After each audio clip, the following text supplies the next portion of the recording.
right now, you're just in time for this conversation here on what is happening in the northern parts of this country. Like I promised you earlier, we are having a conversation on the banditry attacks in the north. Recently, we saw Turkana being facing that exactly and having close to 11 people being shot dead in regards to this attack. And joining me in studio is the women representative for Turkana County, Honorable Cecilia Ngitit. Thank you so much for making time for this conversation here on Lookuptv.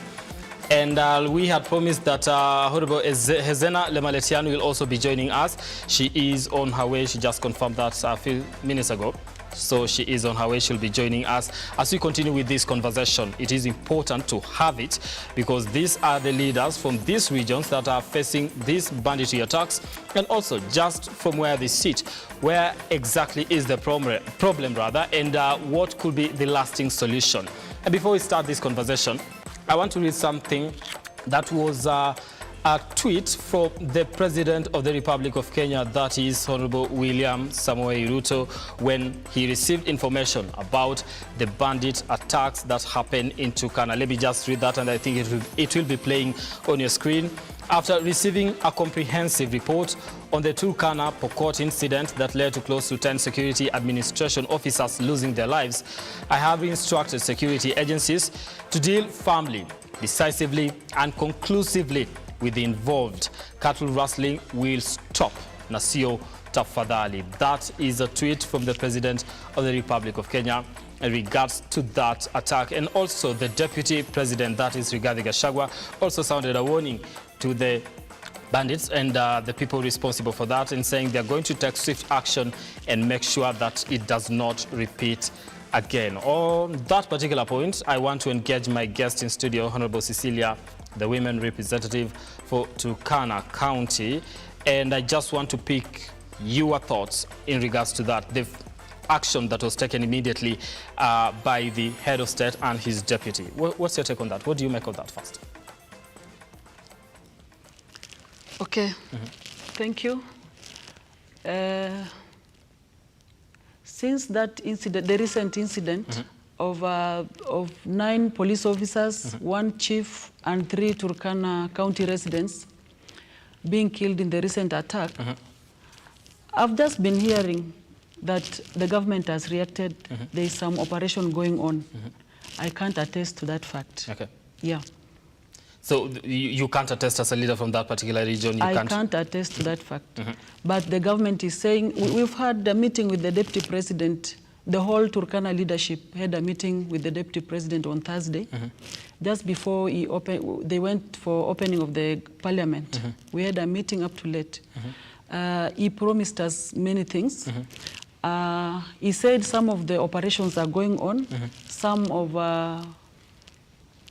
reactions from governments are going on, only that some of them are operational in nature and could not be explained to us for the good of the exercise. Okay. So we don't know what it is. Okay. Yeah. So as leaders from these particular regions, you're actually to some extent blind to what the operations are and the kind of action that is being taken in order to deal with this kind of insecurity in that region? Not really blind, but I think we've lost hope and optimism.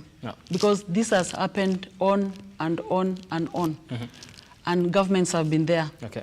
Maybe the only different thing this time is the kind of government we have in place. We have a different president and a different deputy president, and maybe different leadership from the ground. Okay. Maybe that is the only different thing that is happening this round that will revive our hopes and optimism. But otherwise, we have all reasons not to be optimistic because this has happened before with the same setup of government, same players, but nothing has changed. Okay. Now, when you say to some extent losing hope, that is very strong. And I wanted to bring that in because this is not something that is new. We've seen every regime that has actually been in place, when something like that happens, they, come out, with all sort of bravado, trying to promise a difference and not a repeat of the same in the coming days. And as you say, probably the only hope that we have right now is a different regime. Where are we going wrong when it comes to dealing with this issue? Because why then, in most cases, we see, promises of something different going to happen, but at the same time, we still get to experience another attack. So are we lacking in how we, execute these, mandates that the government actually gives out? You and I, my brother, know that the right to security, the right to protection of life and property is assured and enshrined in the Constitution of Kenya. But the government has failed doing that. Yeah? So in Turkana, this death have happened time in, time out, many times. And the only time it catches the attention of government is when the government officers are involved. On around 5th August, there was a serious attack in Napeitom area. The Turkana people were burnt down in their houses by the Pokots. Then after a few days, Pokots came and settled in that area. We cried, we held demonstrations, nothing was done. So this time, they're even talking about it because officers in uniform are involved. But whenever it's just the mere Turkana person, Pokot person, or who and who, it's just the normal business. It's a norm. Yeah, it doesn't make news. It's just reported like there was an attack in Turkana, 4 people were killed. Yeah. But this time, it's serious, just the way the other one in Kapedo, when Pokots killed 22 officers. That is when the president went there and he sounded a warning. In fact, it threatened a good warning that we thought like this will be the end of banditry. But it has gone on and on. Many chiefs have been killed. But because they are Turkana by tribe and they are not in any uniform, I think, no attention has been paid to. This time it's just because it was GSU officers in large number. Yeah, that's why we feel the government is even talking about it. But this is something that has gone on time immemorial. In fact, I've grown up knowing, I thought Pokots were not people in the first place when I was young. I grew up in a place called Katilu. It is a conflict-prone area. So I've grown in my childhood knowing maybe Pokots are some kind of Nyangaus, maybe. Until later on when there was peace, when Pokots came across our place. So I realized, oh, they are human beings like us. You see, because when I was young, we could hear gunshots, then we are taken to hide out in some bushes. Then you are like, it feels like maybe some wild animal is chasing you. Then later on, when I grew up, is when I realized they are just people like us. So this is something that has been happening. The government has just refused to take its responsibility. Yeah. So what is the feeling on the ground? Because I believe you interact with the people, and as you say that you growing up, to some extent it has been a norm. You look at it and it's somehow normal to always be running and hiding. When you hear gunshots left, right, and center, you hear about Pokots people, and you're like, maybe they are not human beings, and that's why they are killing us left, right, and center, and things like that. What is the feeling on the ground for your people? How do they feel about these attacks in most cases? Of course, when an incident that involves loss of life happens, of course, it stirs some bad feeling. The Turkana person is sad. This time, in fact, we've lost a chief. We've lost a peace ambassador, a professional lady by the name Mary Kanyaman. She's known across the boundaries. She's known in Samburu, she's known in Turkana, because she has been having these initiatives of growing peace in these conflict areas. Because in her childhood, she could narrate to you how she lost her family. Like you go to school and you come back, 10 members of your family are no more. You just find lifeless bodies lying there. So she decided to pursue peace. She has been a peace ambassador. So our effort will be missed. We are mourning. Turkana people are mourning.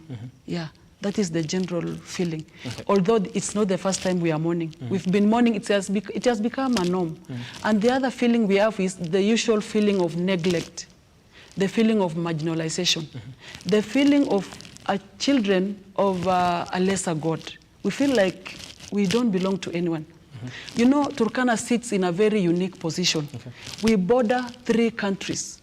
We border Ethiopia, we border South Sudan, we border Uganda. And the three borders, we lose lives every day. We lose livestock. Our people have been impoverished because of this. And again, even internally, we can't afford peace.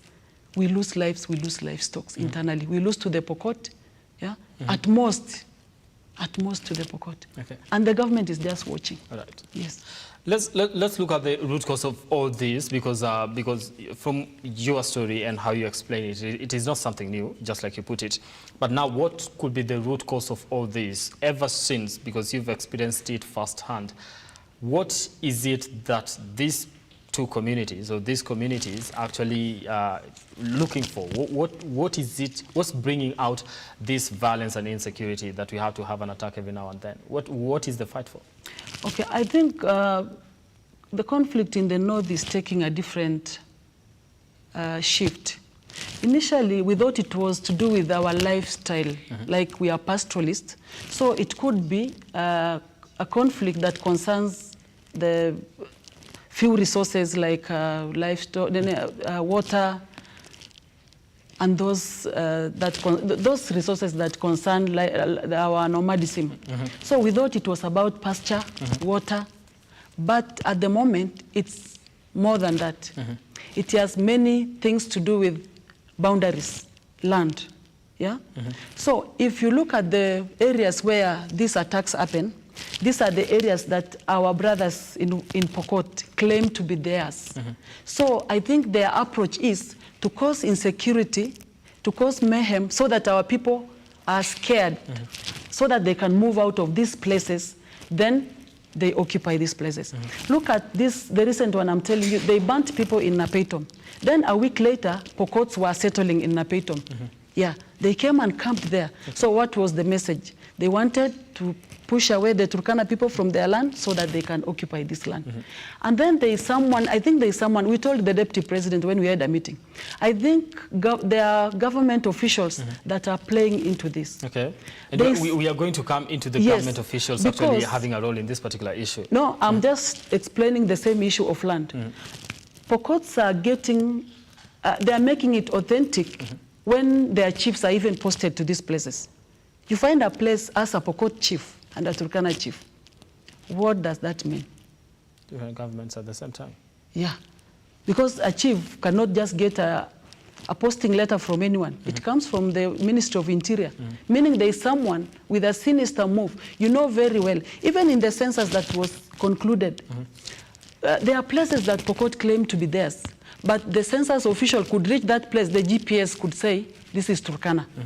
But they want to do the census thinking they are doing it in West Pokot or in Tiati, for that case. Okay. So it has taken a different shift. It is no longer pasture, it's no longer water. It is no longer the lifestyle of pastoralism. It's more of land, yeah? It's more of business, because I'm told, there is even an expose in some TV. Some Pokot was narrating when these livestock are taken from Turkana or Borana or wherever, they are transited, then they are brought to around Dagoretti here, they are sold. It's a business now, yeah?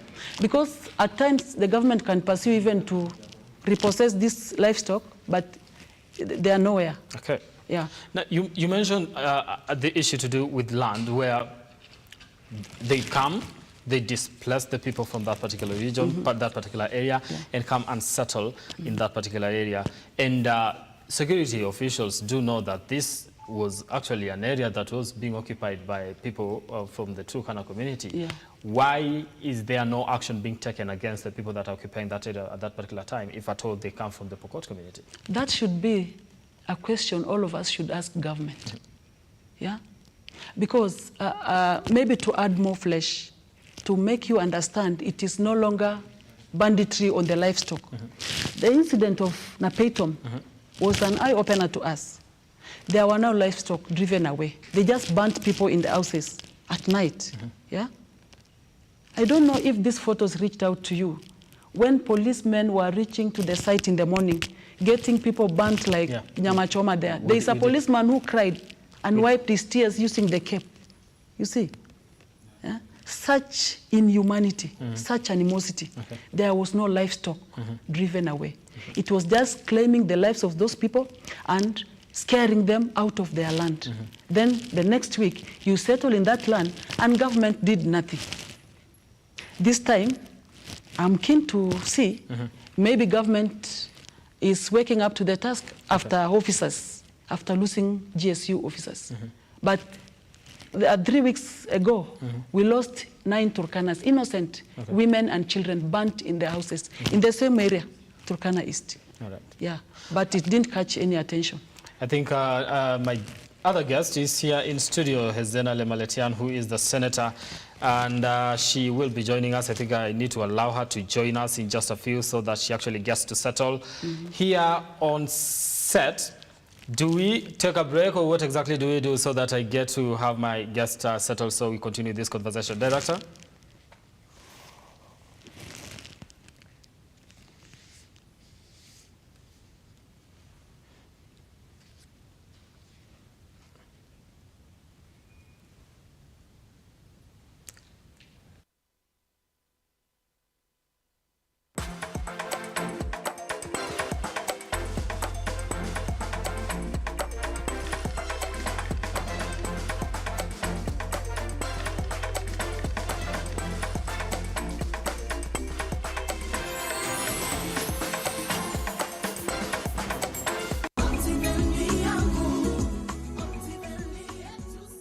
Hi there, good morning, good afternoon, good evening from wherever you're watching us from. My name is Maki Wamboko, Sales Manager of Lookuptv Real Estate, and I'm here at our head office, Absa Towers, located at Reuters Street.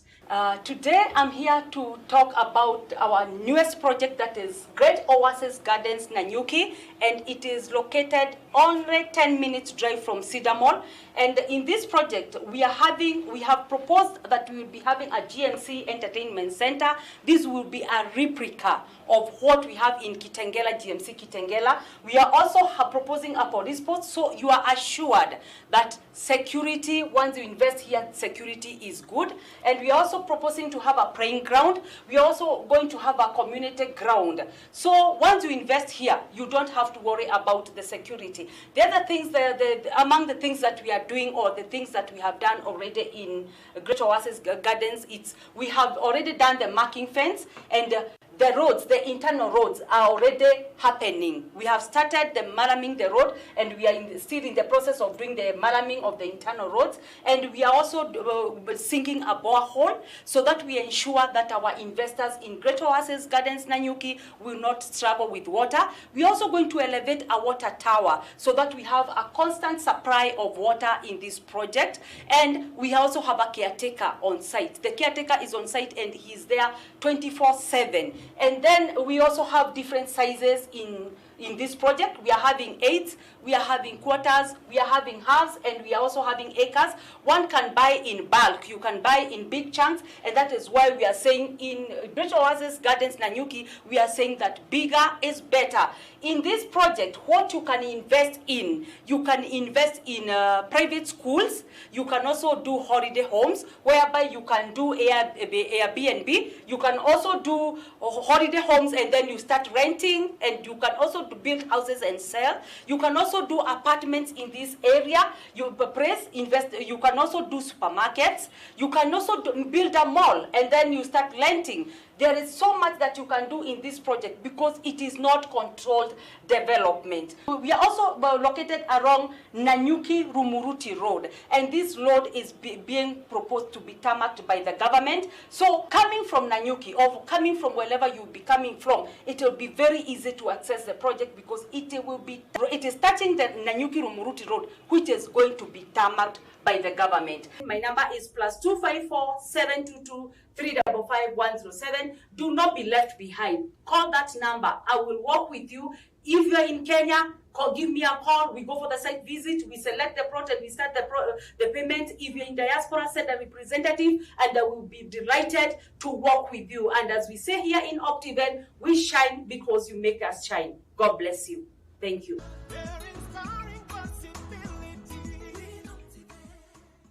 Vera Beauty and Fashion College is focused on being the leading technical and vocational training institute in the region.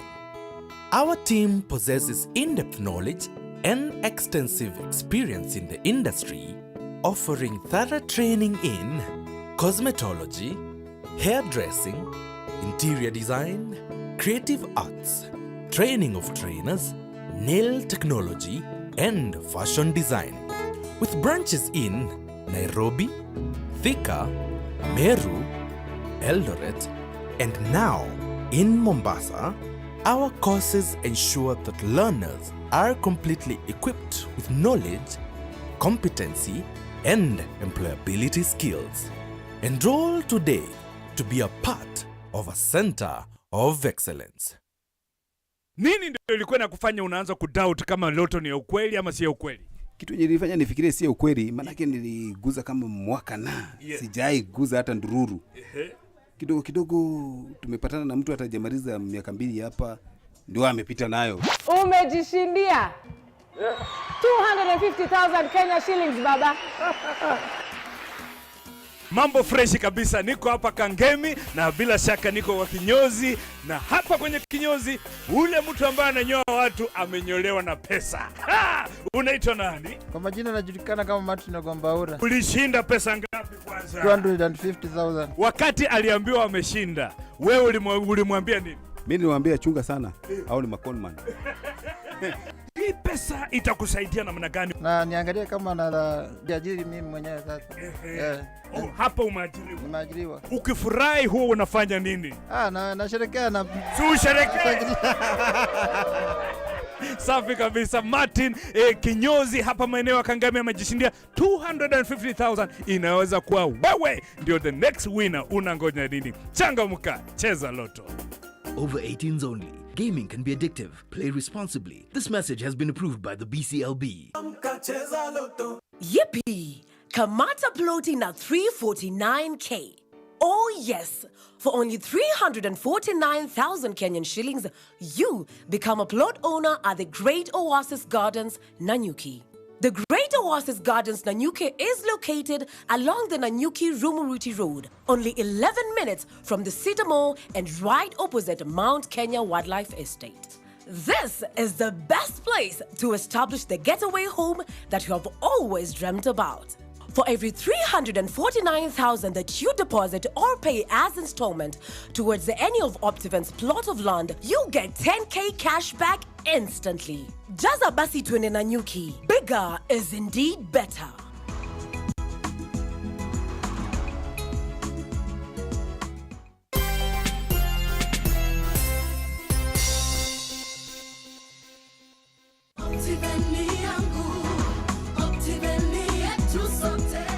Hi there, my name is George Washuri. I am so happy to see you, and today I am here to enumerate, to explain how we package our land investment. We have 5 levels of our property, and we classify these levels as 1 star, 2 stars, 3 star, 4 star, and 5 star. This is what we mean, that if you buy a property that is 1 star with Optiven, one of the things that is evident, the property is cheaper, is below $500,000. And this particular property is basically bare land. We only do subdivision, put the beacons, and then produce titles. The second level, we call it 2 star. This is prime land, whereby we grade the roads, we put a marking fence, do the beacons, and produce titles. The third level, we call it 3 stars. This 3 star is value added plots. We do the malam, we do the water, we do the mesh fence, and there's a caretaker on site. The fourth level is 4 star. 4 star is ready to build development. We do very nice maram roads, we plant the trees, we put the water tower, we also put a caretaker on site, and finally, the 5 star. The 5 star is premier, it's the top level, and this one, we do cable roads, we do water management through underground culverts, we do underground power, We do fountain for water. We do beautiful and nice permanent gates. We do perimeter wall and also do install the CCTV, and the whole property is manned by uniformed security. Some of these properties, these 5-star properties, we do a clubhouse and also construct swimming pool. Thank you once more for trusting Optiven. We value you. We are at Absa Plaza, 14th floor and 15th floor. God bless you.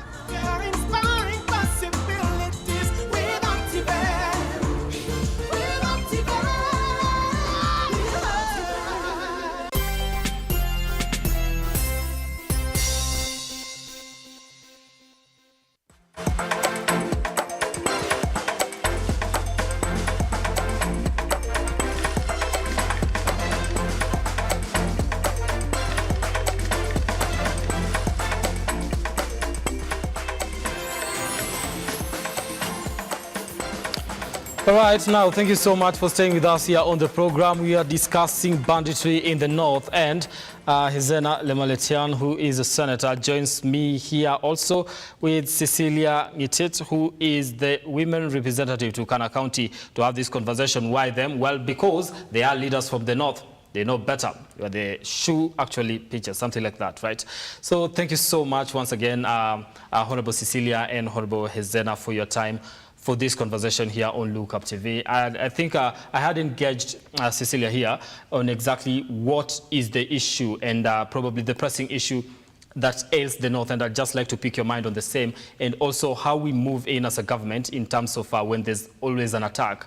The government is always, up there to say, okay, we are going to deal with the security issue in this particular region, but a few months later, a few days later, we see another attack. So what is your take on how we respond to these particular issues? First of all, thank you for inviting me again. Okay. I think we need to demystify the fact that the fallacy that banditry is a cultural thing. I think it's gotten to a point where it's no longer about tribes. It's no longer about what community is fighting which community. It's about criminals. And if you look at even the definition of banditry, it's basically an organized crime. And in this case, a crime where robbery is conducted with violence. And what does that mean? It means these people who are doing these are criminals, whether they are Turkana, whether they are Samburu or Pokot. And the government has never had anything tangible that they can put out there to Kenyans that we have actually done this, we have arrested these particular individuals and sentenced them or given them a very, very hefty punishment. And I think the Northerners have suffered enough because now we've gotten to a point it's no longer about hate of Samburu and Turkanas. It's no longer about Pokots and Turkanas hating each other. There's a very serious organized crime. If you look at the Century report by George Clooney, I think, and the George Clooney Foundation, I think around 2019, it was a very serious expose, an investigation done by the Century. You know, the Century as an organization does very massive investigations into crime, across border crime.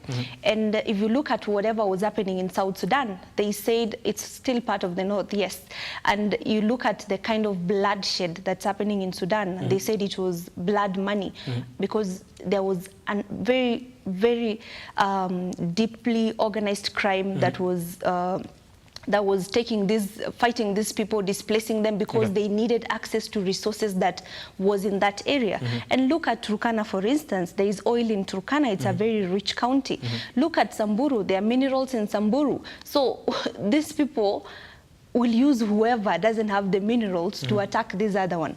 And you look at when these communities fight, I think the last time I was here, I had spoken to you about 1,000 bulls that were chosen from the flock and stolen from the Samburu people. And they suddenly disappeared into the valley. The government was there in minutes on choppers. They could not trace anything. Why did a bandit have, or a common cattle raider, have time to select the strongest of bulls. It means this was a business, and whoever shipped or exported or flew the livestock from that valley to wherever they went, that was something the government had the capacity to investigate. Okay. And I would like us to look at banditry as a social issue and as an economic issue. Okay. You see, when someone is very vulnerable, like the Northerners are right now, there is a lot of poverty, extreme poverty happening. There is drought, very severe drought. So that means our livelihood is no longer sustainable. And we have grown up there, so we know exactly how life is. Okay. You get to a point of desperation where you can do anything to survive. Because imagine you are the only strong youth in your family, and your family is about to starve.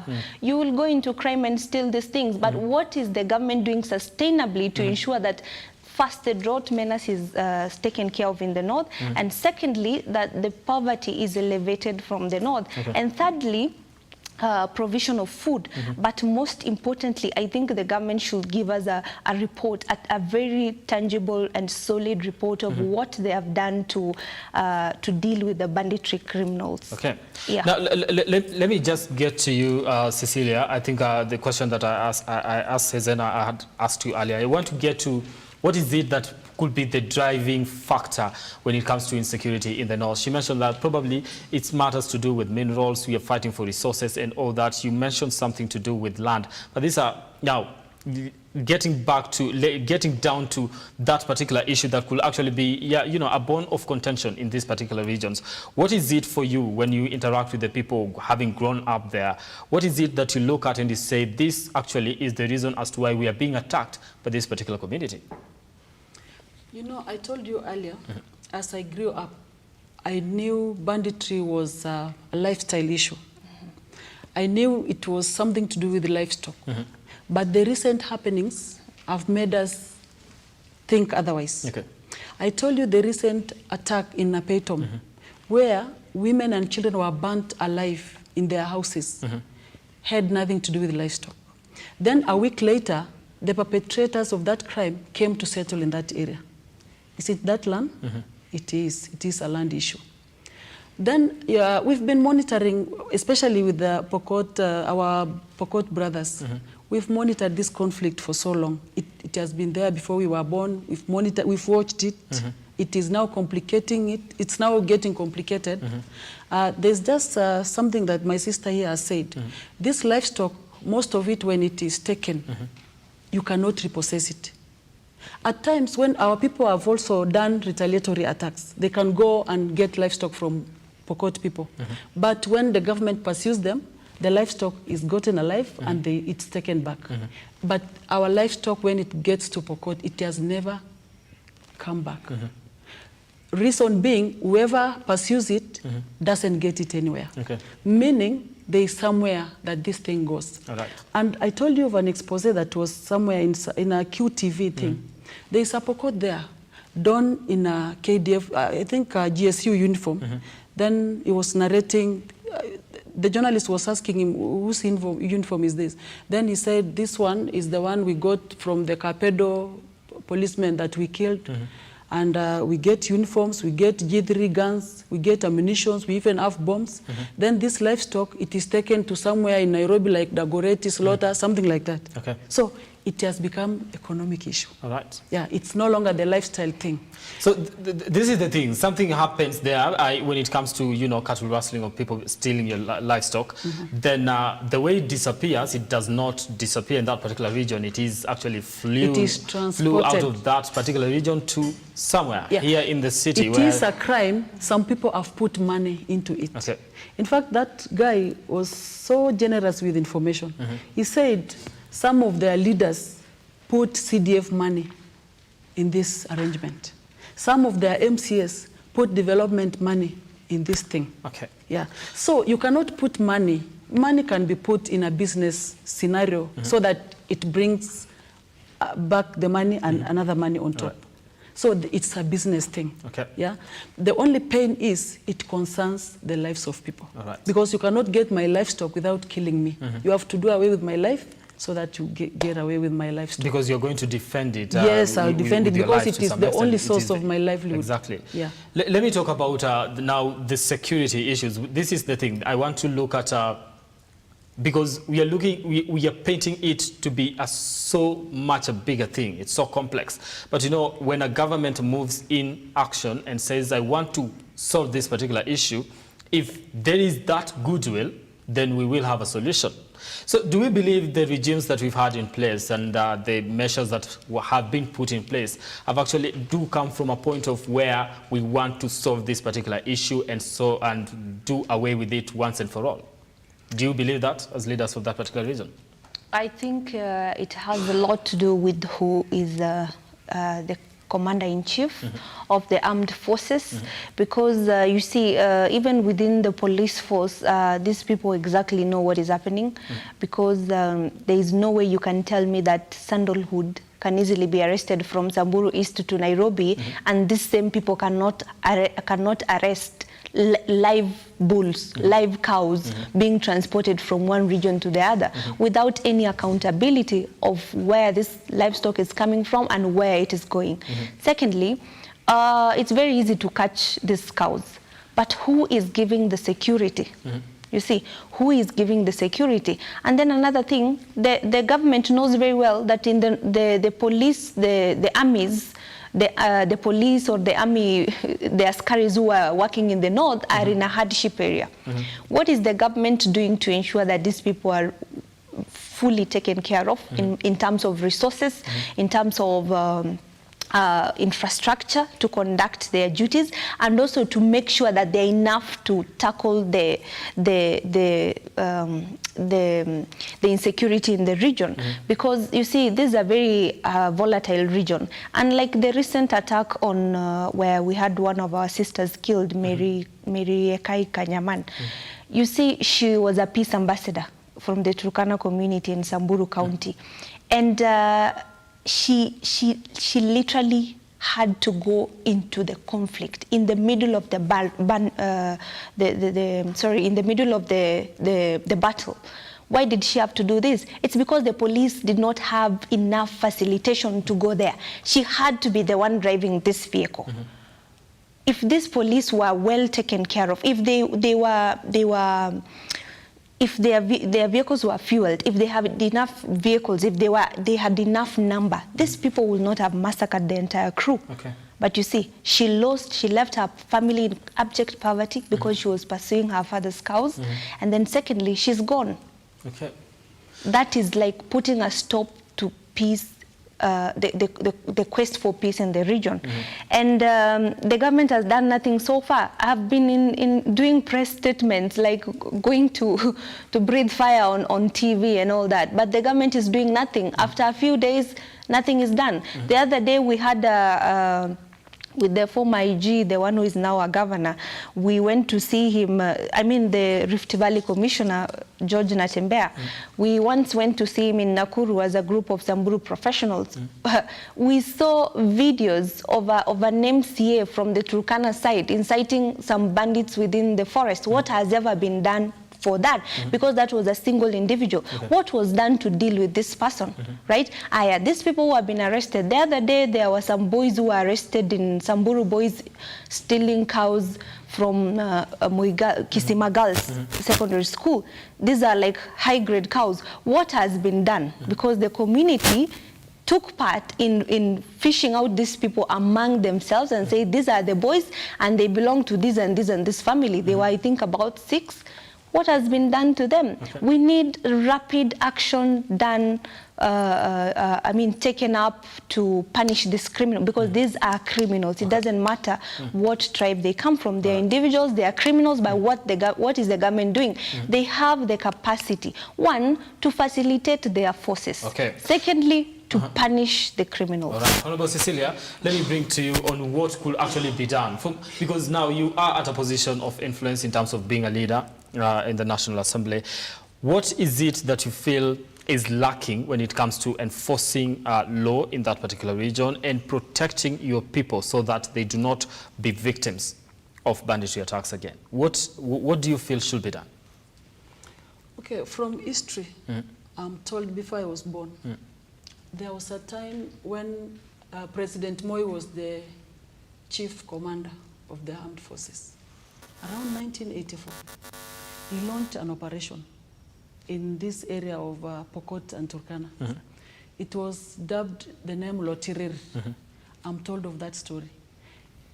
It solved this problem for over 10 years. It was a ruthless operation. You know, such a crime needs a ruthless intervention. Like that time, we all have to close our eyes. Even if a criminal is a Turkana, my own tribesman, he has to be taken away. Even if he is a Pokot, he has to be taken away. But the problem here is, I've told you before, the government is not willing to solve this. The government is not willing to solve this. So if we could have data of the lives we are losing to banditry, it can be declared a national disaster. We lose many lives. Many of them undocumented. This happens in the valleys, in places where people lose life daily, and they feel like it is nothing to be reported. Killings come to our notice when it involves people like police officers, like this one now that is under discussion, or famous people. But let me tell you, the sad reality is we lose life daily. We lose lives daily. Highway robbers. These people, at times when they are on their way to raid, they can stop over on the road, start attacking vehicles, just innocent passengers. They start attacking lorries that are ferrying cargo. So it is a security issue that the government, and like you say, the only person who can solve this here is government. Last year, there was an operation following another attack. There have been operations following several attacks. Even this attack, there is an operation, I'm told. There is an operation. But there was an operation to repossess the illegal guns. You know what? It was biased. So one side was actually, you know... Like now, you can document the attacks that have happened in a year, or it will tell you the Turkana people were really disarmed, but the Pokots still have their arms. But in my view, I think the government has been particularly very lenient with the Pokot. Exactly. Very lenient, because whenever there is a disarmament, it's always very brutal among the Samburus and the Turkana. And even during that time, the 42 soldiers were killed. We had people who survived the attack and were at KNH. When people were being told to identify, to try and remember who they saw attacking them, the description did not match Turkana or Samburu. So who was the person that attacked the 42 soldiers? Yes, it happened within the borders of Samburu County, but who were the real culprits? If the government took seriously this kind of witnesses and put them under protection, they would have known who it is. And another thing... I just have to hold you. I think your mic has an issue. You're going to fix that. Let me come to you on that particular issue of having to disarm one particular region and the biasness that comes with it. Disarmament happens many times, but it is targeted and biased. You know, for Turkanas, I'm a Turkana. Under them happens to Samburus. They fear government. When it is, they don't even attack a police consignment. They cannot. That bandits from Turkana, they can't attack police. They can't attack a police vehicle. But this is common with Pokot bandits. And after killing these officers, they even go ahead and don in their uniforms, and feel like they are heroes. They go to, they even have a commander. They have a parade. They can command a parade. And these videos leak into social media. But government can arrest a useless clip that does not threaten life. But they cannot follow up such a clip where Pokot bandits are somewhere, over 300 of them, celebrating the killings that happened recently somewhere. Government sits pretty, waiting. Let me tell you how the Pokot setup is peculiar. And with time, if government doesn't pay special attention, they might not achieve more. There is West Pokot. And they have a special constituency in Baringo County called Tiati. And this Tiati is the brewer of all these things. In fact, West Pokot is better, but Tiati in Baringo is where bandits who attack Turkanas come from. Bandits who attack Samburu come from Tiati. Bandits who attack Marakwet come from Tiati. Bandits who attack Laikipia come from Tiati. Bandits who attack everywhere come from Tiati. So Tiati is actually the big problem. Tiati is the epicenter of banditry. And we know this as a government, but you know moving into...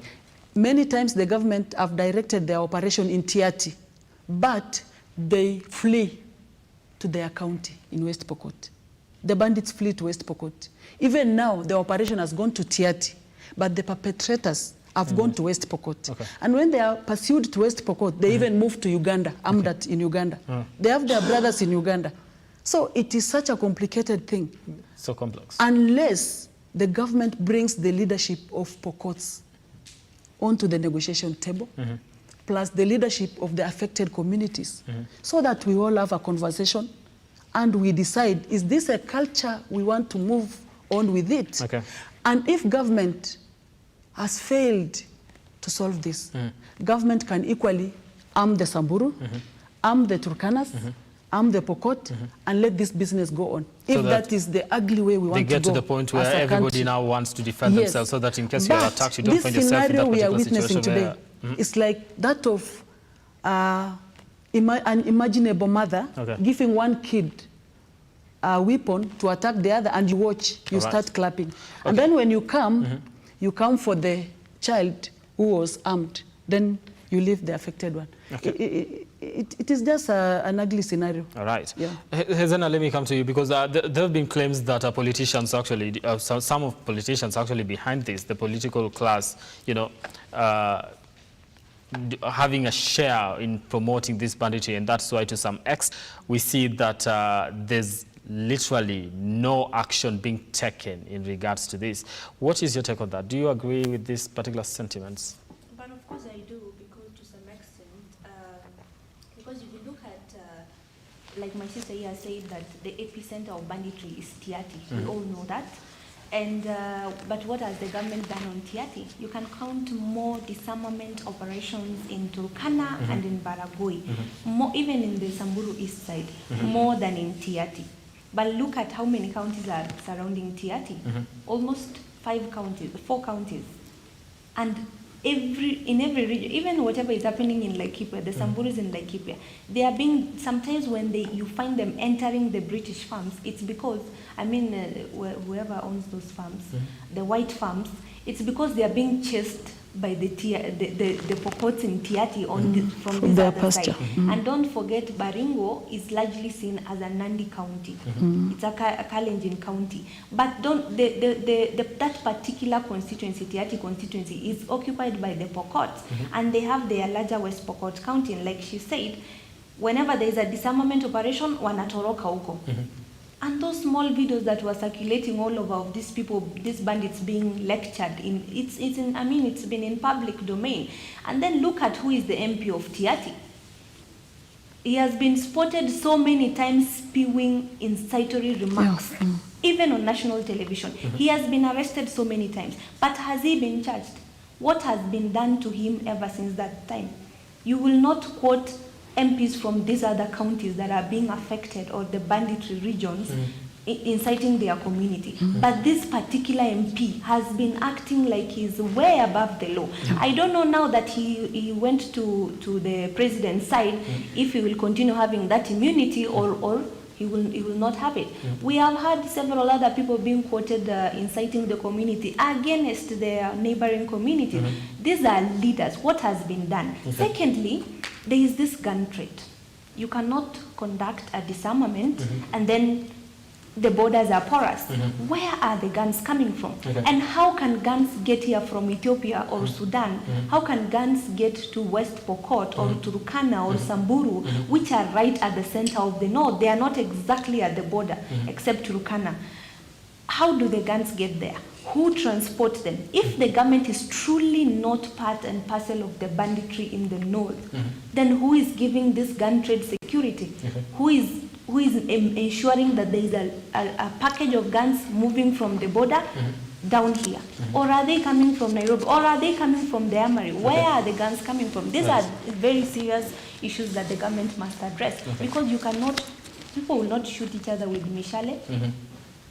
It is easy for the government to deal with people who are using mishale if they have the guns and they are flying up and down with their the choppers.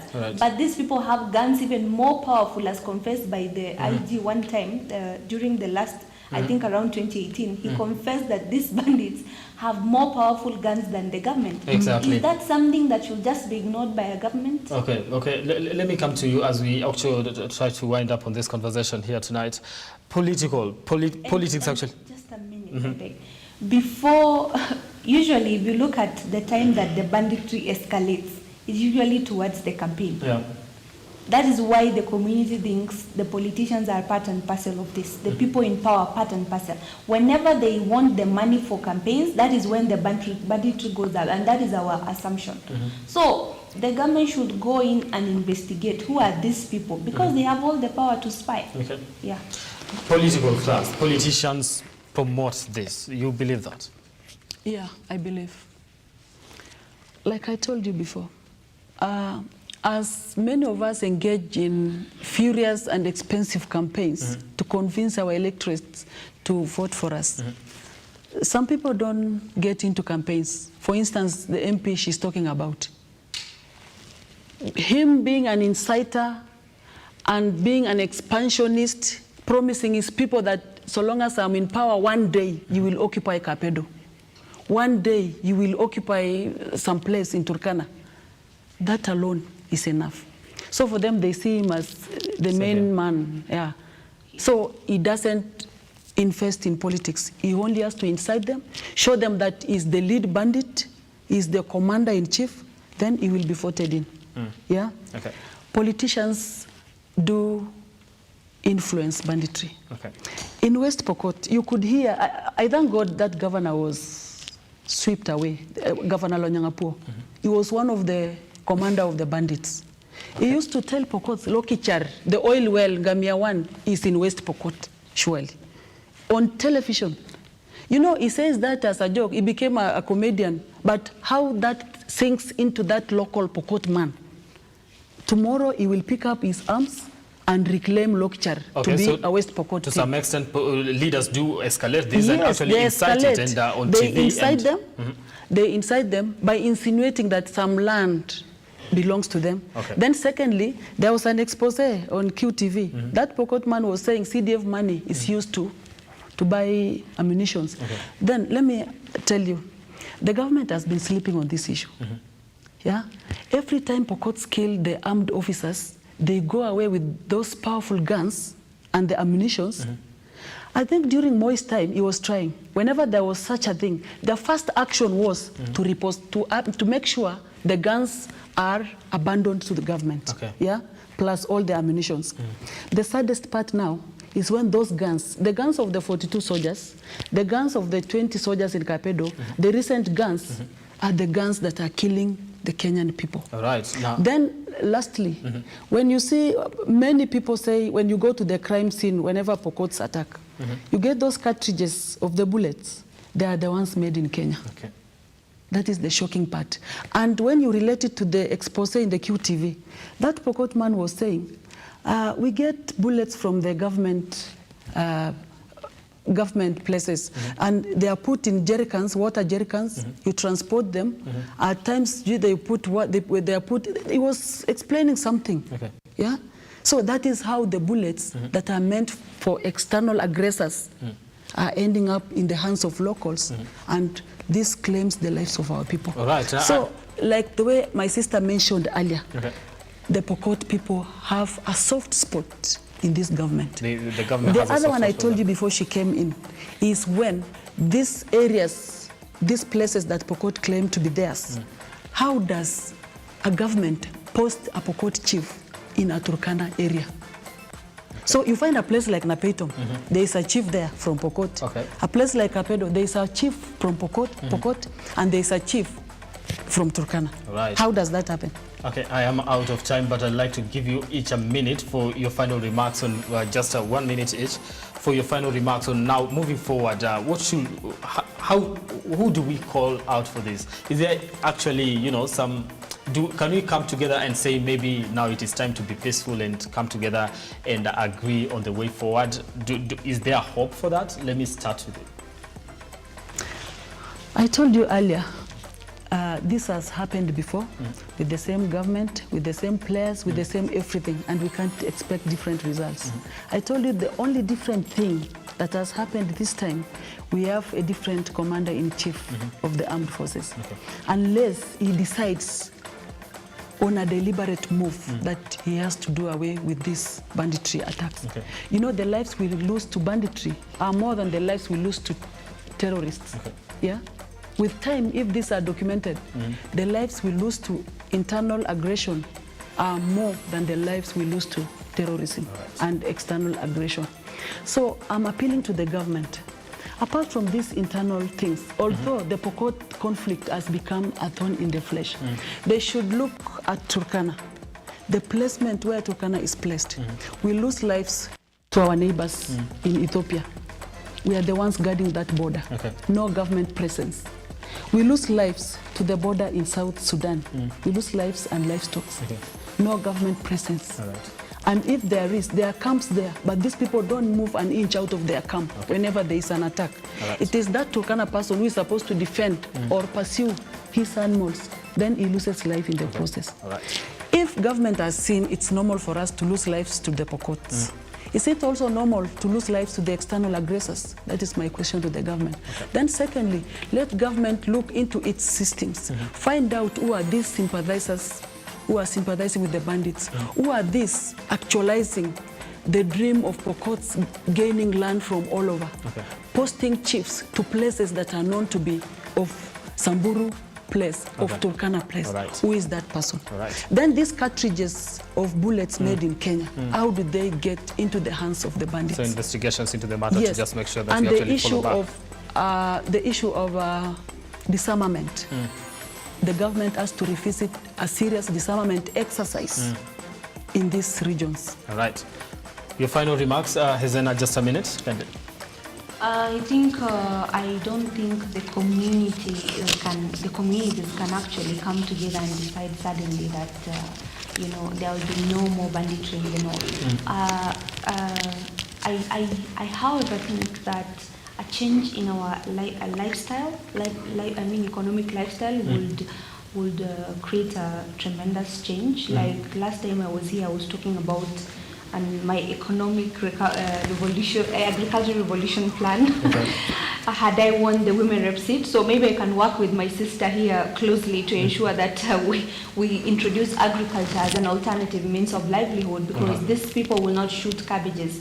And secondly, I would want the government to move with speed. Of course, personally, I'm working on motions to ensure that either the government arms all communities in the north, or they disarm all communities and close the gun trade and fasten their borders. Because once they fasten their borders, the fact that a gun can come from Ethiopia or Somalia, Ethiopia or Sudan to Samburu or Pokot, or Tiati or Turkana, it means that anyone can enter into this country the way they feel like. And lastly, I hope that President Ruto will be keeping his word, as he has been going around the country promising that he will not leave any region untouched, and he will not be biased in terms of whatever he's sharing the cake across every region. I am hoping that he will pay a special attention to ending banditry and poverty in the north.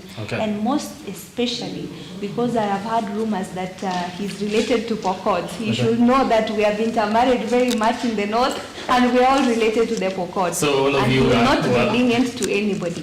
Yes. All right, thank you so much for this conversation. And before you close, I'm out of time totally. We want the government If they will be defeated to do this, let them disband Tiati constituency. Okay. The Tiati constituency can be put into Baringo, into what? Let them disband it. So it should be disbanded. Yeah, the last resort. That will actually be a last resort, yes, in terms of looking for solutions.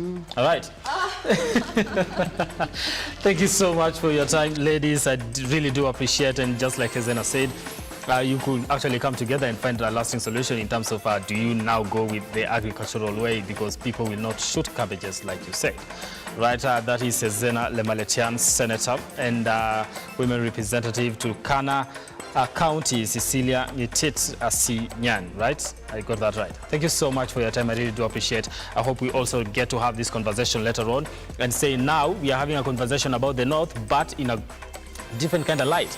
There's peace in the North and people are getting along quite well. Security issues have actually been dealt with, and probably people are now embracing agriculture, just like you said. My name is Brian Amuai. This has been Look Up Weekend. Thank you so much for watching tonight. Let's do this again next time. Have yourselves a lovely night.